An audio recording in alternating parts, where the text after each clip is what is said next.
Welcome back to another week of Sailing Sea Nomad out here in the Mergui Archipelago. Take 2. First of all, it's the first time that this island has a load of visitors. It's 36 guests in total, pushing the total number of people on the island to about 50. Lots of interesting people, and the interviews will be coming up in the next couple of weeks. Also this week we were celebrating Songkran, so Happy New Year all the Buddhist watching people. And just in case you don't know, it is the Buddhist New Year and it means that everybody gets splashed. What else? We are getting ready for our departure to Phuket, which is happening on the 19th of this month, when we are finally leaving Myanmar again.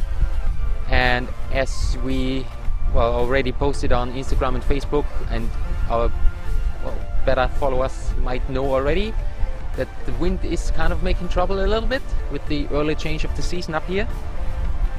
But also it meant that, for example, the longtail came in this week and the anchor didn't grip because of the big southerly swells, and the south exposure of this bay makes it a little fragile and vulnerable to southern winds. So the longtail actually ended up washed up on shore, and it took a whole bunch of manpower to push it back in. But yeah, have a look yourself. We did keep an eye on the coral bleach, of course we did.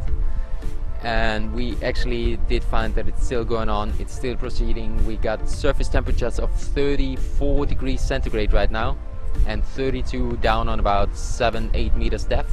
So it is crazy warm water right now right here.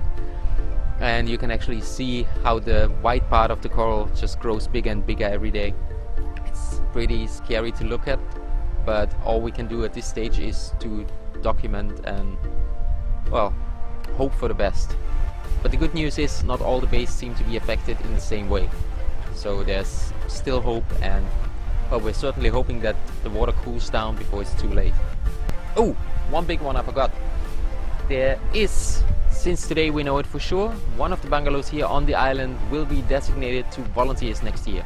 So if you are a biologist of some sort, you work with insects, with trees, with birds, with anything that could be somewhat interesting to work on a lonely island, shoot us an email, leave us a comment, write us one way or the other, but get in contact with us and let us know your proposal of what you would do on a lonely island for a minimum stay of 1 month, and the longest, I guess, half a year. I wouldn't recommend it though.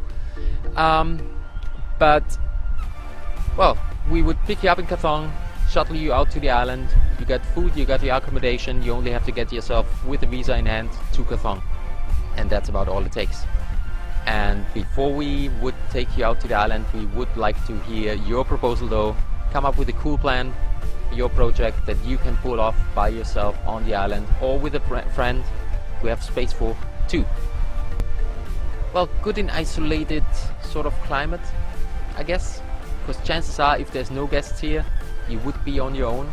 If there's guests here, you should be a sociable person, and that's about it. So, got an idea? Leave us a comment. And see you next week. Bye guys. Hi, I'm Alex and I'm a volunteer for Project Manaia.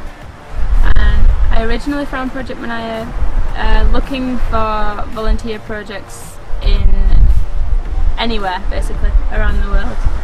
I looked at quite a few that were in South Africa and other places of Southeast Asia and New Zealand, Australia, and found Project Manaia on Google, basically looking for research projects and anything that I could help out with that basically didn't cost 4,000 euros to join. And volunteers, researchers, recent graduates just don't have that type of money, and by luck I found Project Manaia and was accepted onto the program. So if you want to step into my shoes and be a volunteer for Project Manaia,